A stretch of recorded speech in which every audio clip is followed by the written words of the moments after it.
सफलता कर्म से मिलती है या किस्मत से? चलिए देखते हैं कैसे एक सोच जिंदगी बदल सकती है। अक्सर ये सवाल मन में आता है ना, कि कुछ लोग कामयाब हो जाते हैं और कुछ पीछे रह जाते हैं। तो मिलिए अर्जुन से, एक ऐसा नौजवान जो सोचता था कि उसकी कामयाबी सिर्फ किस्मत के हाथ में है। लेकिन फिर उसकी मुलाकात एक साधु से होती है, जो बस एक लाइन में उसकी पूरी सोच को हिला देते हैं।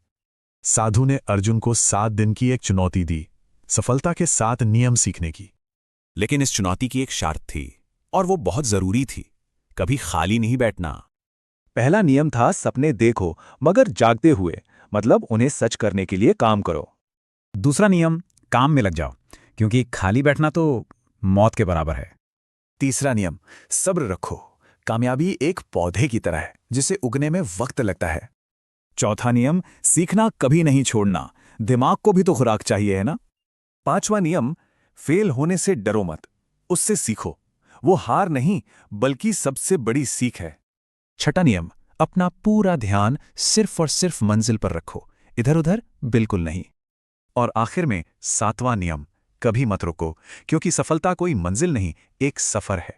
अब अर्जुन के मन में एक बहुत जरूरी सवाल आया, और इसी सवाल में कहानी का सबसे बड़ा सबक छिपा था। इस पर साधु ने एक पत्थर तोड़ने वाले की कहानी सुनाई। एक चट्टान थी जिस पर 99 बार चोट की गई, और फिर 100वीं चोट पर चट्टान 2 टुकड़ों में टूट गई। पर क्या यह बस आखिरी चोट का कमाल था? नहीं, चट्टान उस 100वीं चोट से नहीं, बल्कि उससे पहले की 99 चोटों की वजह से टूटी थी। और बस अर्जुन की सोच पूरी तरह बदल गई। अब वो किस्मत नहीं, कर्म को सफलता मानता था। इन्हीं नियमों को अपनाकर अर्जुन अपने गांव का सबसे कामयाब इंसान बन गया। जब भी कोई उससे कामयाबी का राज पूछता, उसका जवाब सारे नियमों का सार था। तो ये कहानी एक सवाल छोड़ जाती है कि जब तक सांस चल रही है, क्या तब तक कर्म चलता रहना चाहिए?